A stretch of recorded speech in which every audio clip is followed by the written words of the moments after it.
My family threw a secret party for my brother's newborn Itab, but never invited me or my daughter when we stopped to bring a gift. My mom sneered, "You don't belong here." My daughter grinned, took her hand, and replied, "We know. That's why Dad's lawyer is here with us." The room went silent at once. You guys, I still can't quite believe this happened. Imagine standing on your parents' porch, the sound of laughter spilling from inside, laughter from your own brother's baby shower, while your mom glares at you, telling you, "You don't belong here." My stomach was in knots, but that's when my 16-year-old daughter, Lindsay, stepped forward, her eyes blazing with a quiet fire I'd never seen. She smiled sweetly at her grandmother and dropped a bombshell. "We know, Grandma. That's why Dad's lawyer came with us." Can you even imagine?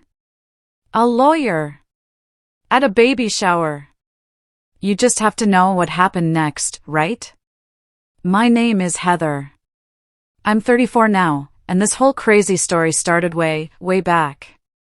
I was the firstborn, a little girl named Heather Davis, growing up in a modest house in suburban Boston. For 3 amazing years, I was my parents' entire world. Then Nathan came along, my little brother. And that's when everything changed. Slowly, subtly at first, then undeniably, the family dynamic shifted. I remember my 10th birthday. I got practical stuff, school supplies, clothes I needed. Fine, whatever. But then, 2 months later, Nathan turned 7. He got a brand new bike, a pile of video games, and a weekend trip to Six Flags. This wasn't a one-off, you know? This was the pattern of our childhood. "Nathan's just more sensitive," my mother would always say, waving off my questions about the glaring disparity. "He needs the extra attention." Me? I was just expected to be the responsible one, without any of the perks that usually come with that title. In high school, I poured everything into being perfect. I kept a 3.9 GPA, I joined the debate team, I volunteered at the hospital. I was desperate for their approval. For 4 years, my parents made it to exactly 2 of my debate competitions, always citing work conflicts. But they never, ever missed a single one of Nathan's baseball games, even when they were scheduled smack dab in the middle of their work hours. It was like a constant punch to the gut. Then came the day I got my acceptance letter to Boston University, with a partial scholarship.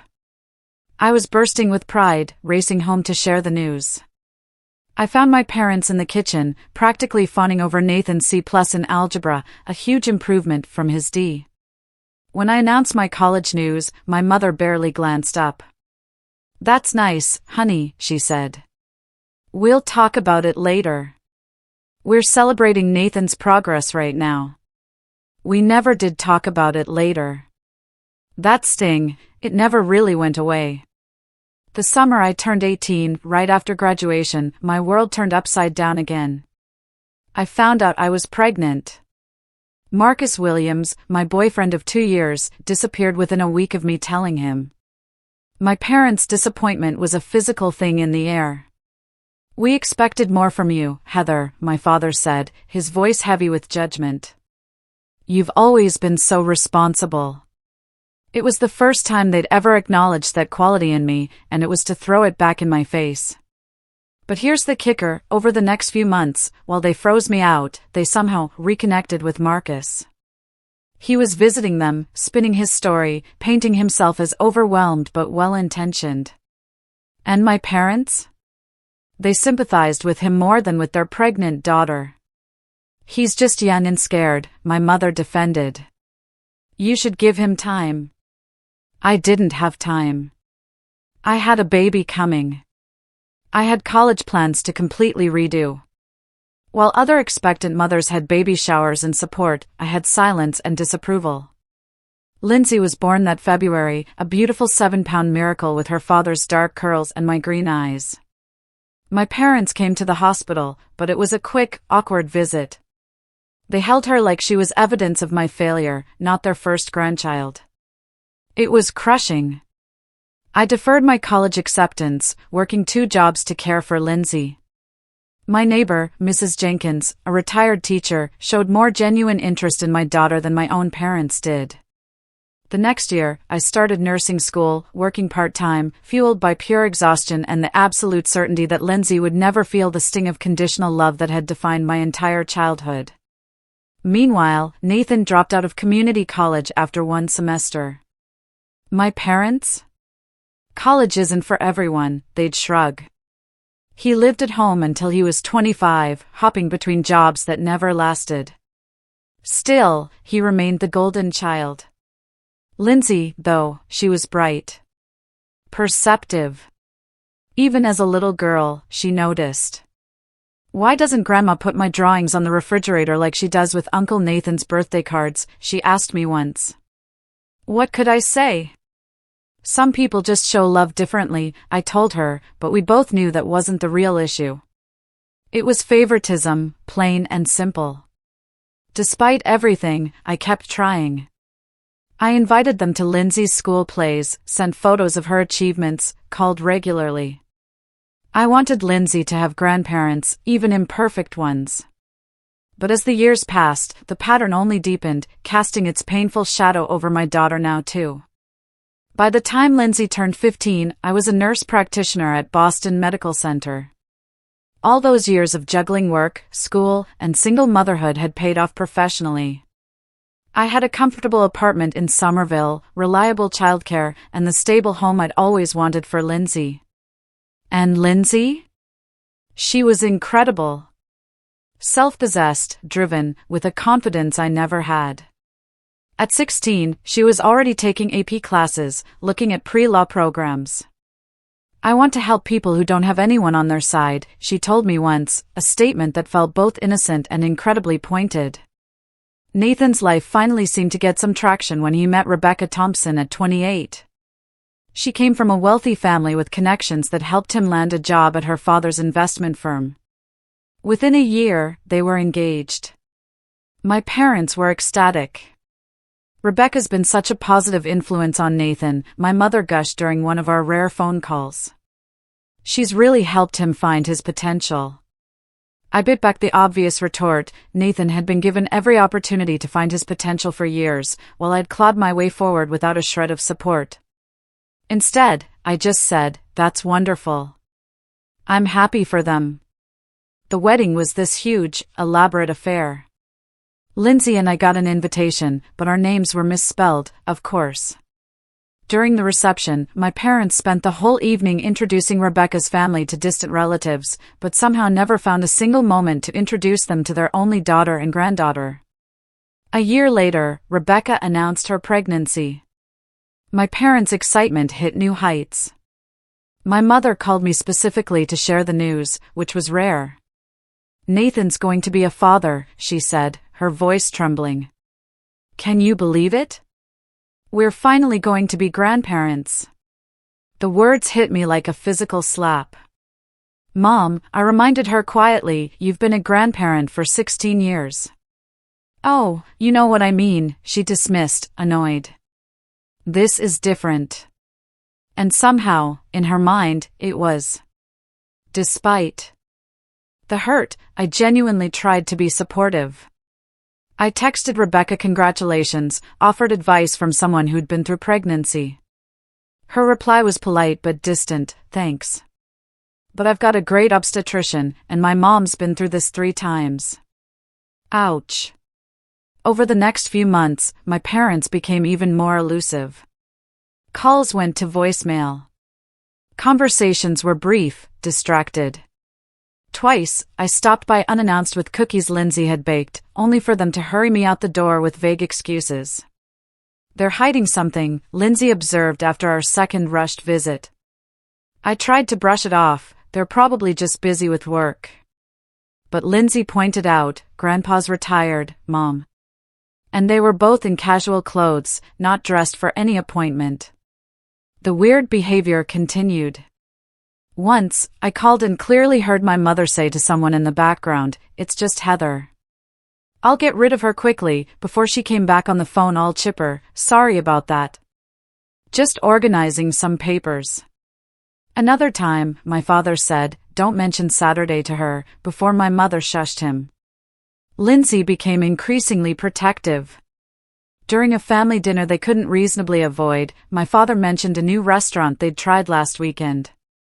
"That's strange," Lindsay piped up, completely innocent. "Mom called you last weekend to see if you wanted to join us for lunch, but you said you were both sick with colds." The silence was deafening, broken only by Nathan quickly changing the subject. It was brutal. But the most gut-wrenching moment came when Lindsay was scrolling through Instagram and just froze. "Mom," she said slowly, turning her phone toward me. On the screen was a photo posted by my cousin Amber, a family gathering at my parents' house from the previous Sunday. A day my mother had told me they were busy with church activities and couldn't meet.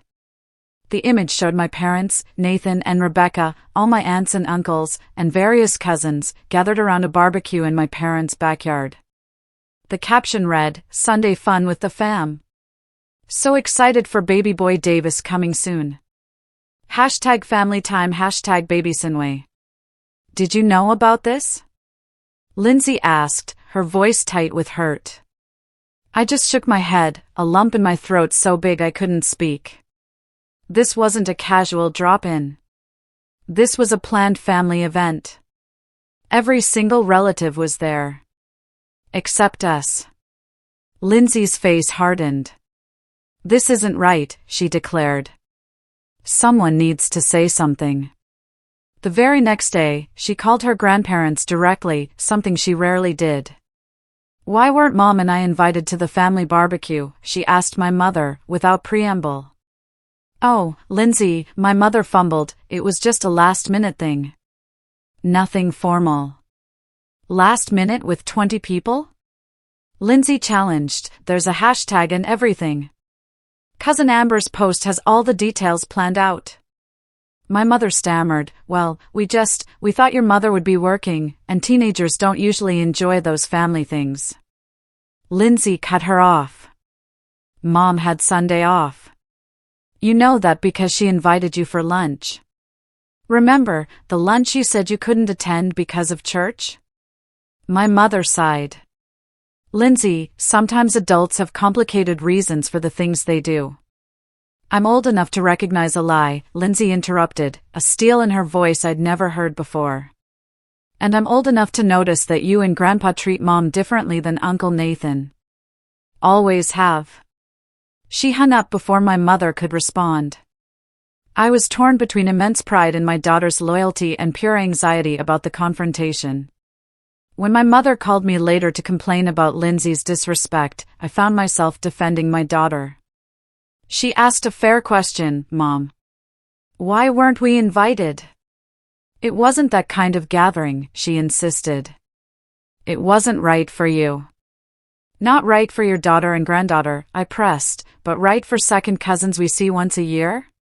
The conversation ended with my mother claiming I was making mountains out of molehills and that I'd always been too sensitive.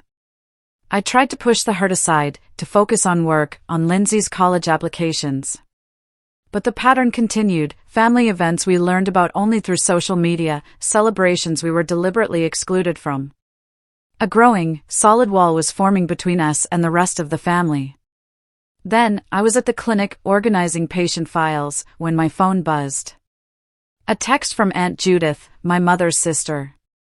"We weren't super close, but she'd always been kind. Looking forward to seeing you at Nathan's baby shower on Saturday. It's been too long. We can catch up then." My stomach clenched. A baby shower? Nathan's baby shower? There had been no invitation, no mention from my parents or Nathan. I frantically checked my email, my voicemail. Nothing. I typed back, my fingers shaking, "I think there's been a misunderstanding. I don't know anything about a baby shower on Saturday." 3 dots appeared, disappeared, reappeared. Finally, "Oh dear. I assumed you knew. Your mother has been planning it for weeks. It's at their house at 2 p.m. Maybe your invitation got lost." No. There was no lost invitation. This was deliberate. Cold, calculated exclusion. When I picked up Lindsay from debate practice that afternoon, I was still reeling. She noticed immediately. "What's wrong, Mom? Did something happen at work?" I hesitated, not wanting to burden her, but we'd always been honest. Aunt Judith texted about Nathan's baby shower this Saturday. Neither of us were invited. Lindsay's face flushed with anger. "Are you serious? They're throwing Uncle Nathan a baby shower and didn't invite us? That's beyond messed up." "Maybe it's women only," I suggested weakly, knowing even as I said it how ridiculous it sounded. "Then why wouldn't they invite you? You're his sister. And even if it was women only, what about me? I'm his niece." Her voice rose with each question. "This is ridiculous, Mom. They can't keep treating us like this." That evening, I called my mother, deciding to confront it head-on. "Mom, is there a baby shower for Nathan and Rebecca this Saturday?" A pause. "Who told you about that?" Not a denial. No apology for the oversight.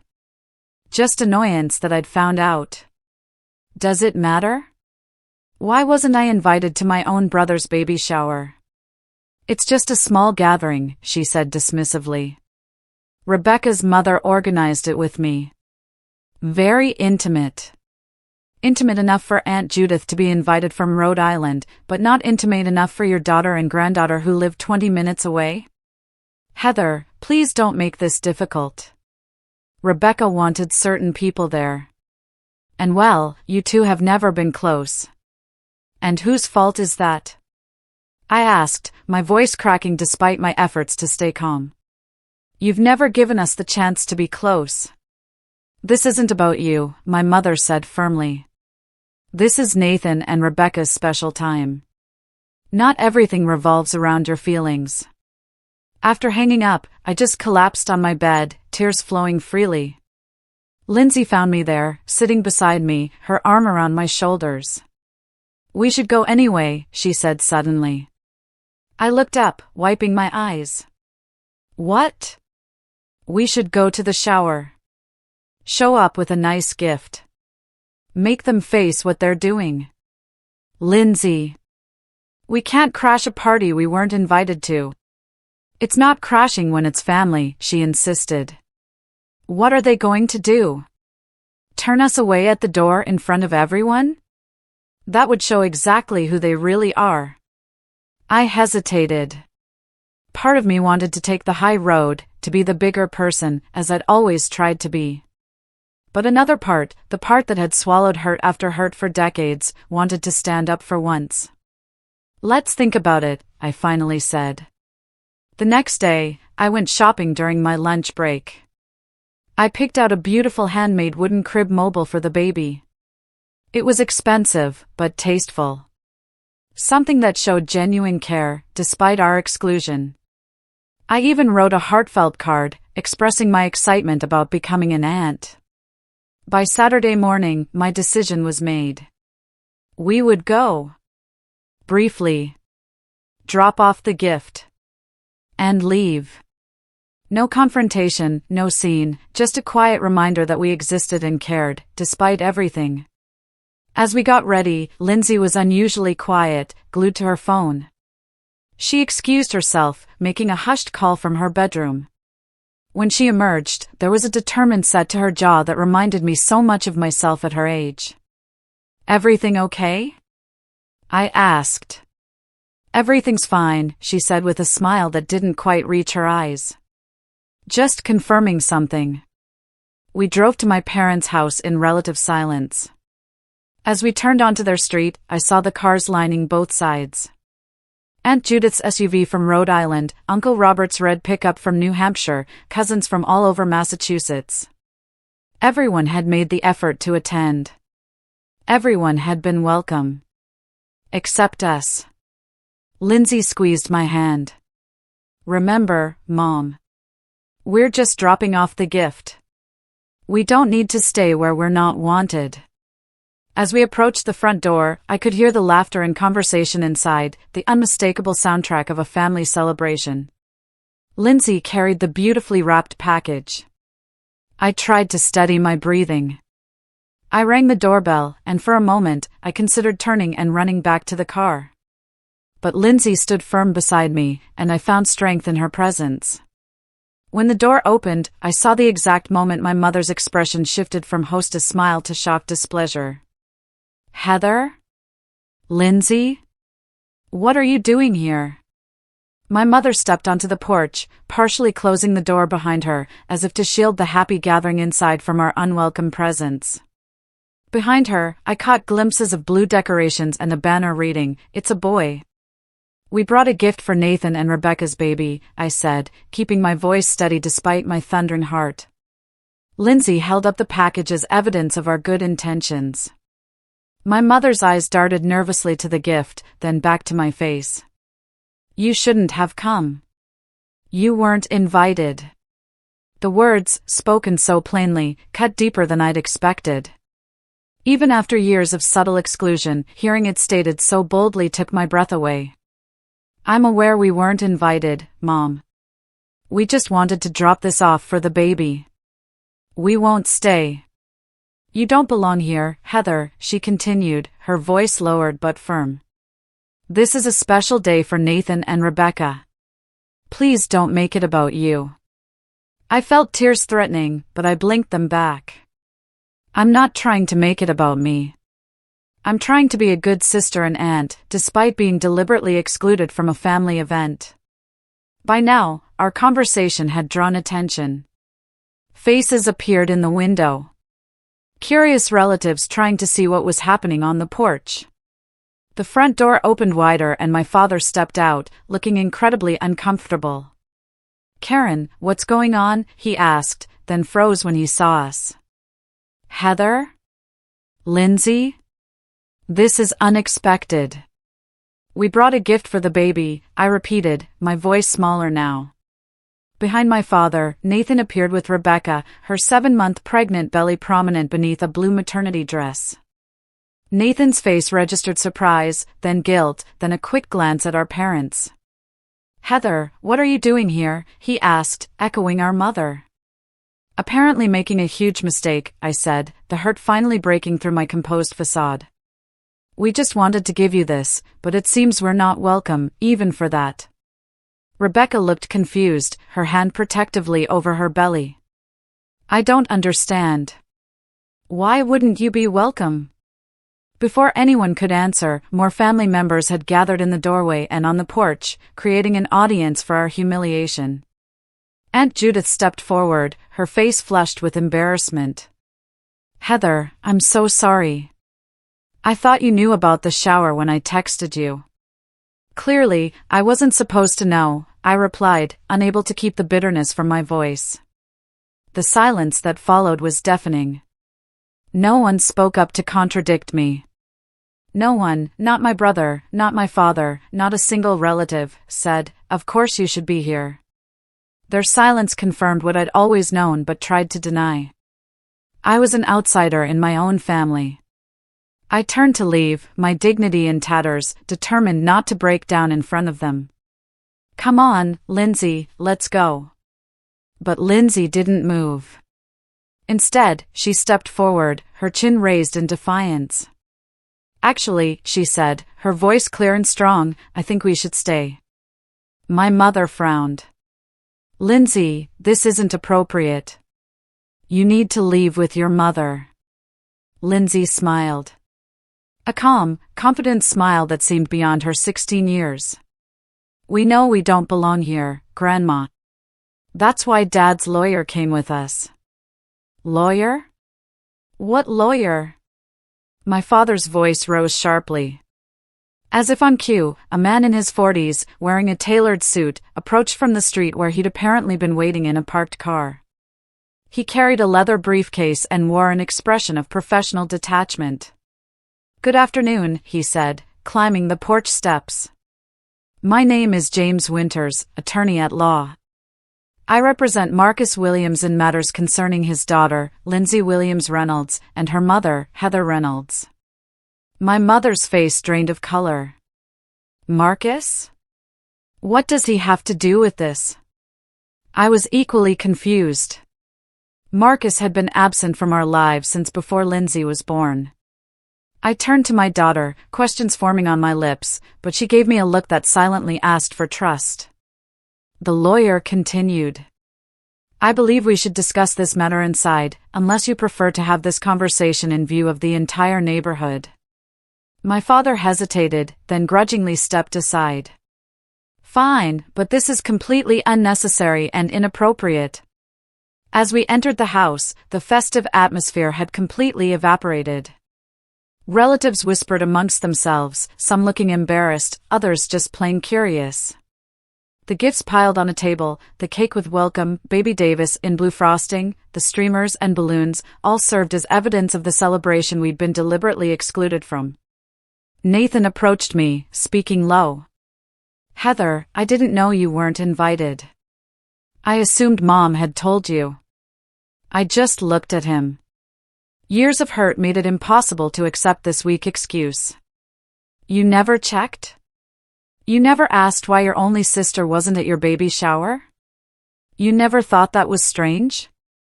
He had no answer. We gathered in my parents' living room, the baby shower guests awkwardly hovering, not sure whether to stay or leave. Rebecca sat heavily on the couch, looking distressed, while Nathan stood protectively beside her. My parents remained standing, as did Lindsay and I, creating an unofficial division in the room. Mr. Winters placed his briefcase on the coffee table and addressed me directly. Miss Reynolds, I understand this may come as a surprise to you. Your daughter contacted our office 2 weeks ago. I turned to Lindsay, stunned. You did what? Lindsay took a deep breath. Mom, I've been in contact with Dad for almost 2 years now. The revelation hit me like a physical blow. Marcus, the man who had abandoned us before Lindsay was even born, had been speaking with my daughter behind my back. He found me on Instagram, Lindsay continued. At first, I ignored him, but eventually I agreed to meet him. He's changed, Mom. He wanted to make things right. Make things right? I repeated, my voice hollow. After 16 years? Miss Reynolds, the lawyer interjected, if I may explain the legal situation that brings us here today. My father stepped forward, his face flushed with anger. There is no legal situation here. This is a family gathering you're interrupting. I'm afraid there is indeed a legal matter, Mr. Winters replied calmly. He opened his briefcase and removed a folder. For the past 14 years, Mr. Williams has been sending child support payments for Lindsay. That's impossible, I said immediately. I've never received a dime from Marcus. Not directly to you, the lawyer clarified. Mr. Williams was young and irresponsible when Lindsay was born. He admits that freely. When he tried to make contact a few years later, he was told by your parents that you wanted nothing to do with him. My gaze snapped to my parents. My mother wouldn't meet my eyes. They suggested that to avoid upsetting you, he could send the support payments to them, and they would ensure the money was used for Lindsay's care. Mr. Williams agreed to this arrangement, believing it was what you wanted. The room seemed to tilt around me. Is this true? I asked my parents. My father cleared his throat. We were trying to protect you from further hurt. Marcus was unreliable. We didn't want him coming in and out of your lives. So you took his money instead? The pieces were falling into place with sickening clarity. For 14 years, Mr. Winters continued, Mr. Williams has records of every payment made, checks, bank transfers, and correspondence with your parents confirming receipt. The total amount over 14 years comes to approximately $97,000. The number hung in the air like a physical presence. Almost $100,000 that should have helped raise Lindsay. Money that could have paid for childcare while I was in nursing school. Money that could have meant fewer overnight shifts and more time with my daughter. Money that could have gone toward her college fund. Around the room, relatives' expressions shifted from confusion to shock, then to utter disgust, as they realized what my parents had done. "We were going to tell you eventually," my mother said weakly. "We were saving it for Lindsay's college." "In an account in your names," Mr. Winters pointed out, "with no legal obligation to use it for Lindsay's education." Nathan stepped away from Rebecca, his face pale. "Mom? Dad? Is this true? You took money meant for Heather and Lindsay?" "We needed it more than they did," my father said defensively. "Heather was doing fine on her own. She had her nursing job. We had retirements to think about, and your college tuition, Nathan." The word struck me like physical blows. My parents had used money meant for their struggling, single-parent granddaughter to fund their retirement and Nathan's education. "You paid for Nathan's college with money that was meant for my child?" My voice rose, despite my efforts to contain it. Rebecca, who had been silent until now, stood up awkwardly, her hand supporting her back. "I had no idea about any of this," she said, her voice shaking. "Nathan, did you know?" Nathan hesitated just a fraction of a second too long. "You knew?" I whispered, the final betrayal landing like a knife to my heart. "Not everything," he stammered. "I knew Marcus was sending some money, but I didn't know how much, or for how long. I thought it was just a few thousand that Marcus owed the family for expenses when you were pregnant." Not this." Mr. Winters cleared his throat. "Mr. and Mrs. Davis, Mr. Williams has authorized me to present you with two options. First, you can repay the full amount, plus interest, which comes to approximately $115,000, within 30 days. Alternatively, we can pursue criminal charges for fraud and embezzlement, in addition to a civil suit that would likely result in a judgment exceeding the original amount." "Criminal charges?" My mother's voice was barely audible. "But we're family." "Family doesn't steal from family," Lindsay said quietly. "Especially not from a child." Aunt Judith stepped forward from where the relatives had been watching in stunned silence. "Karen, Michael, how could you do this to your own daughter and granddaughter?" Others joined in, their shocked comments creating a growing chorus of disapproval. The family that had so readily excluded us was now witnessing the ugly truth behind the perfect facade my parents had maintained for years. "We needed the money," my father repeated, as if that justified everything. "So did we," I finally shouted. Years of suppressed anger breaking through. "Do you have any idea what we went through? The nights I stayed up crying because I couldn't afford both rent and childcare. The scholarships I lost because I couldn't maintain a full course load while working. The birthdays when Lindsay got one small gift while you showered Nathan with presents. All while you had thousands of dollars that rightfully belonged to her." Nathan approached me, his expression pained. "Heather, can we talk privately?" I hesitated, then nodded.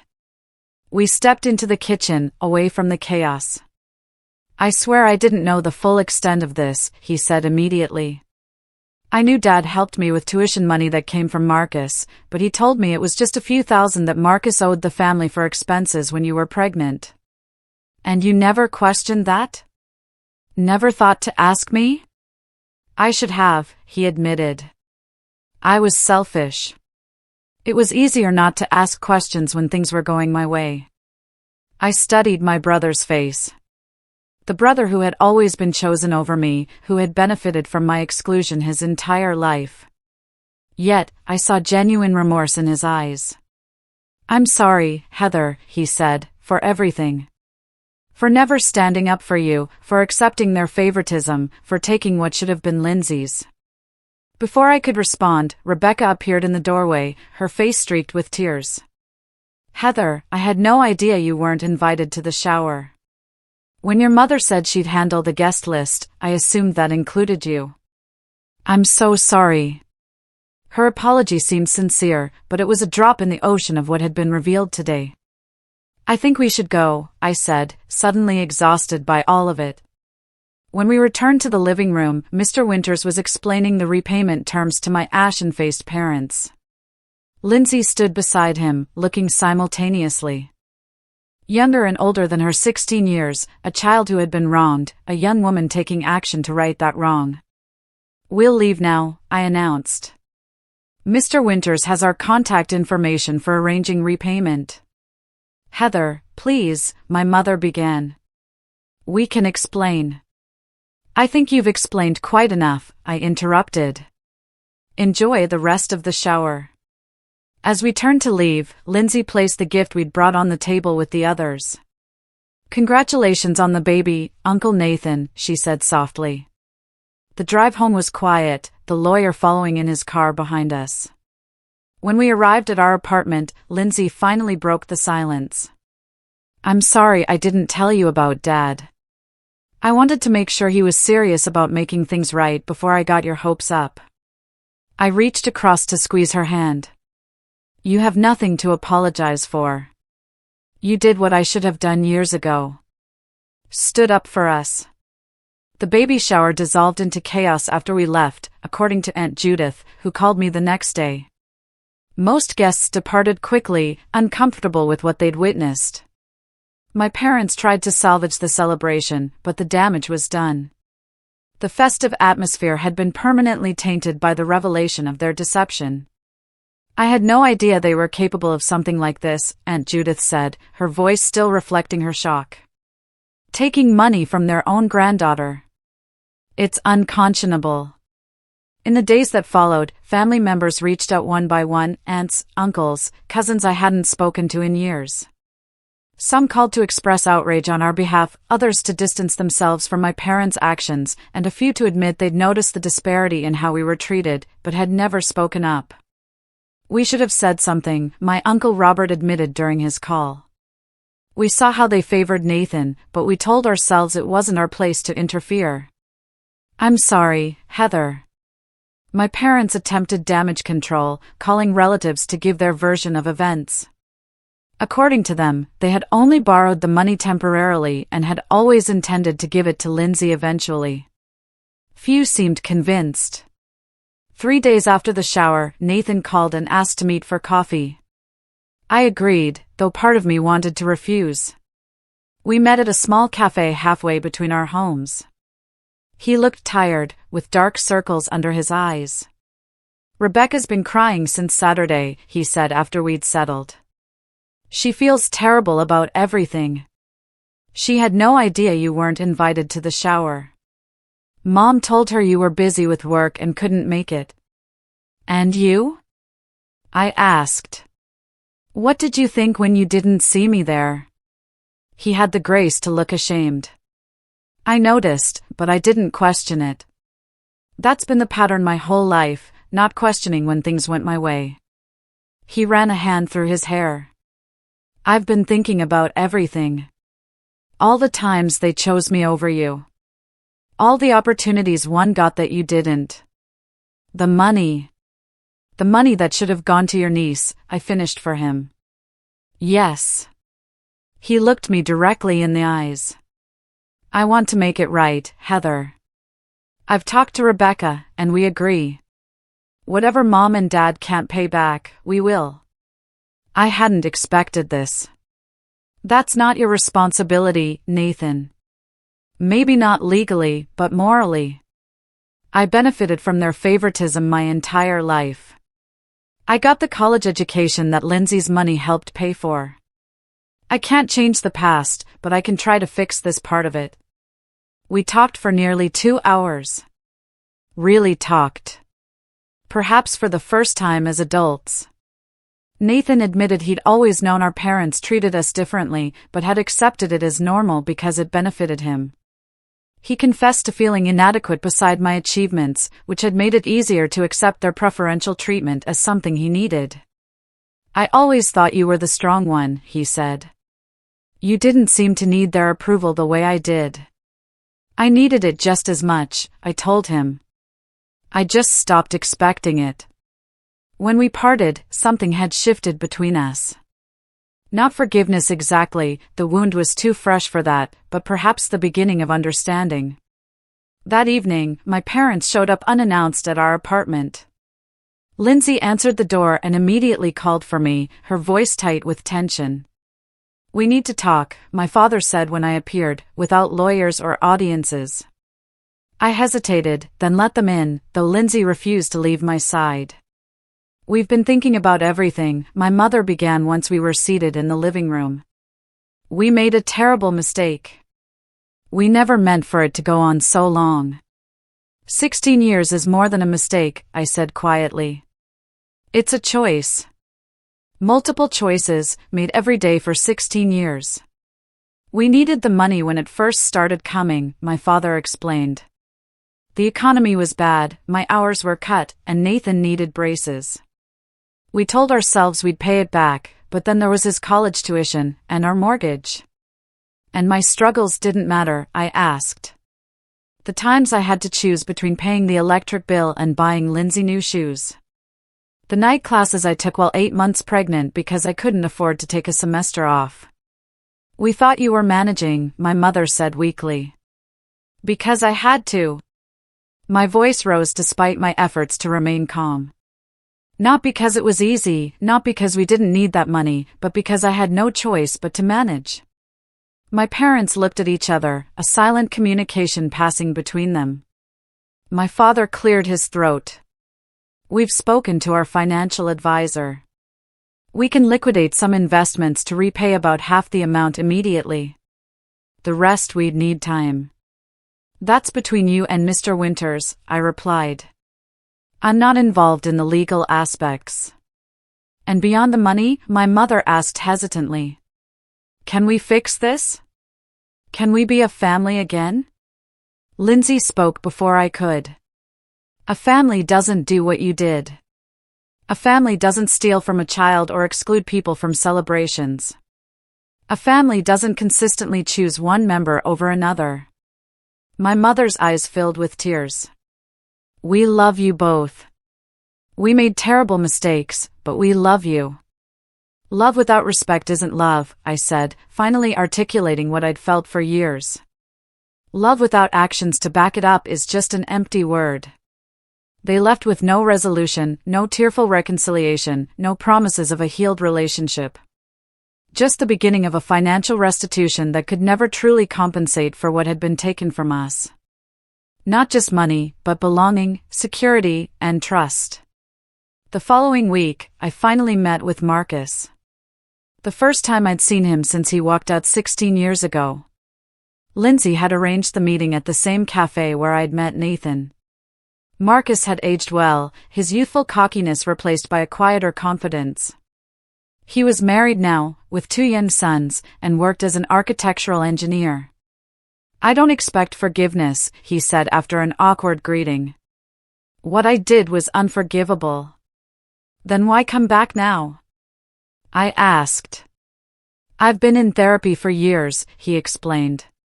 Working through my issues, trying to become someone better than the boy who ran away from his responsibilities.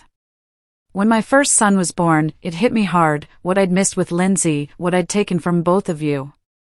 He showed me documentation of every payment he'd made over the years, copies of checks, bank statements, even emails from my parents acknowledging receipt. The systematic deception was laid out in black and white, impossible to deny. When I found Lindsay on social media, I just wanted to see her, he continued. I didn't expect a relationship. Didn't think I deserved one. But she gave me a chance I hadn't earned. Lindsay, who had insisted on being present for this meeting, reached across the table and took his hand. Everyone deserves a second chance if they're truly sorry. I wasn't ready to offer such forgiveness, but seeing my daughter's capacity for grace moved me deeply. She had grown into someone stronger and wiser than I had been at her age, perhaps than I was even now. I want to be part of her life, Marcus said to me. And make up for what was taken from both of you. Not just the money, the time, the support, everything. That's not for me to decide anymore, I said, looking at Lindsay. She's old enough to choose what relationship she wants with you. As we left the cafe, I realized that while one family bond had been irrevocably broken, others were forming in its place. Fragile but genuine connections based on truth rather than obligation. 6 months passed. Winter turned to spring, and with it came not just seasonal renewal, but personal transformation as well. The first payment from my parents arrived through Mr. Winters exactly 30 days after the confrontation, a check for $57,000, representing the liquidation of some of their investments, as promised. The remaining balance would come in monthly installments over the next 2 years, with interest. Each check arrived promptly, though without any personal note or communication. I had chosen not to contact my parents during this time, needing space to process everything. Nathan and Rebecca's son, James Michael Davis, was born in February, a healthy 7-pound baby with a shock of dark hair like his father's. I learned of the birth not from my parents, but from Nathan, who called from the hospital to share the news. "We'd like you and Lindsay to come meet him," he said, his voice soft with new parent exhaustion and joy. "If you want to." We went the next day, bringing the crib mobile we'd chosen months ago and a small stuffed elephant for the baby. Rebecca welcomed us warmly from her hospital bed, the strain of our last meeting replaced by the glow of new motherhood. "He's beautiful," I said honestly, looking down at my nephew's tiny face. "Would you like to hold him?" Rebecca asked. As I cradled James in my arms, I felt no resentment, no lingering bitterness toward this innocent new life. Whatever complicated history existed between the adults, this child deserved a loving aunt and cousin in his life. "Mom's been calling," Nathan mentioned as we prepared to leave. "She wants to see the baby." "That's natural," I replied, careful to keep my tone neutral. "I told her she could visit next week after we're settled at home," he continued. "But I also told her things will be different now. No more favoritism, no more secrets. If she wants a relationship with James, she has to respect our boundaries." It was the first time I'd heard my brother stand up to our parents. And though it shouldn't have taken their disgrace to prompt this change, I was proud of him for making it. Marcus had become a regular presence in Lindsay's life, meeting her for lunch every other weekend, attending her debate competitions, and helping her research colleges. He'd offered to pay for her education in full, a gesture that meant more symbolically than financially, as the repayments from my parents would cover most of her tuition. "He's trying really hard," Lindsay told me after one of their outings. "Not just to be in my life, but to do it right. Not pushing too fast or overcompensating with gifts instead of time." I had met Marcus's wife, Diane, and their 2 boys, ages 4 and 6. She had known about Lindsay from the beginning of their relationship and had encouraged Marcus to reconnect with his daughter when he felt ready. The boys were excited to have a big sister, and Lindsay seemed to enjoy her role as the mature, admired older sibling. My own relationship with Marcus remained cordial but distant. Too much had happened, too many years lost for us to forge a close friendship. But I respected his efforts with Lindsay and the genuine change he seemed to have undergone. In April, I received an unexpected email from my mother. I almost deleted it unread, but decided that would be acting from the same place of avoidance that had characterized their behavior for years. "Dear Heather," it began. "Your father and I would like to see you and Lindsay. We understand if you're not ready, but we miss you both and would like the opportunity to apologize in person. We've been seeing a family therapist and working to understand our actions and their impact. Please consider meeting us. With love, Mom." I showed the email to Lindsay, leaving the decision to her. "What do you think? Should we meet them?" She considered it thoughtfully. "They haven't really changed, you know? One apology and a few therapy sessions don't undo a lifetime of behavior." "You're right," I agreed. "But people can grow, even later in life." "Like Dad did," she acknowledged.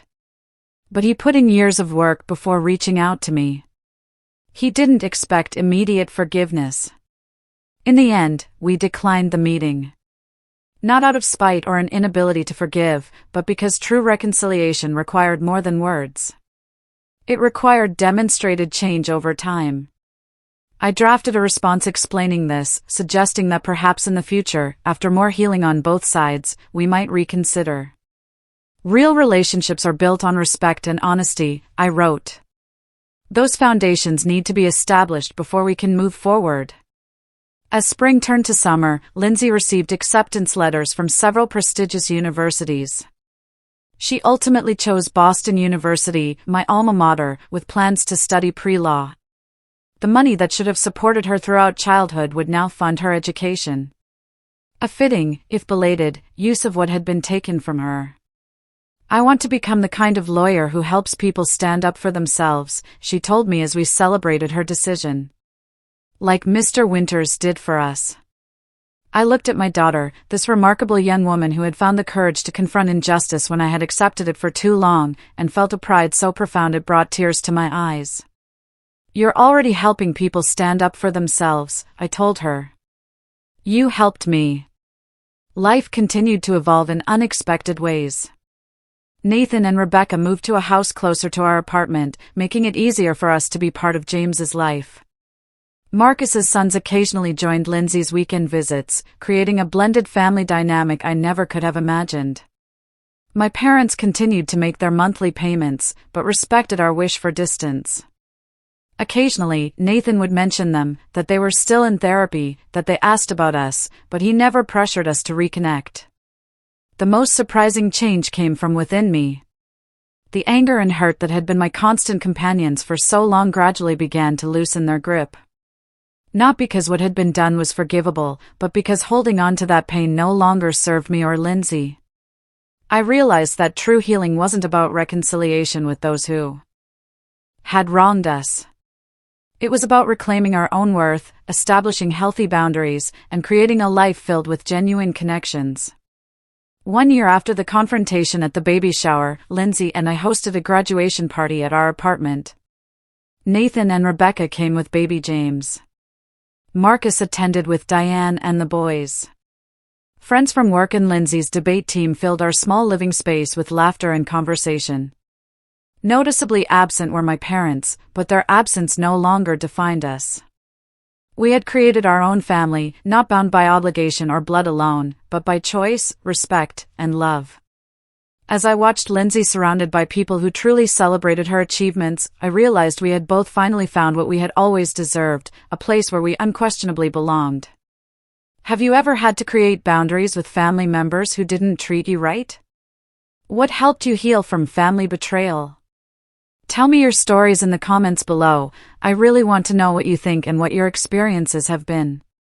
And if this story resonated with you, please hit that like button and subscribe to hear more stories about standing up for yourself and creating the family you deserve. Remember, sometimes the strongest family bonds aren't the ones we're born into, but the ones we build with love and respect. Thank you for listening, and I wish you all the strength to create the healthy relationships you deserve.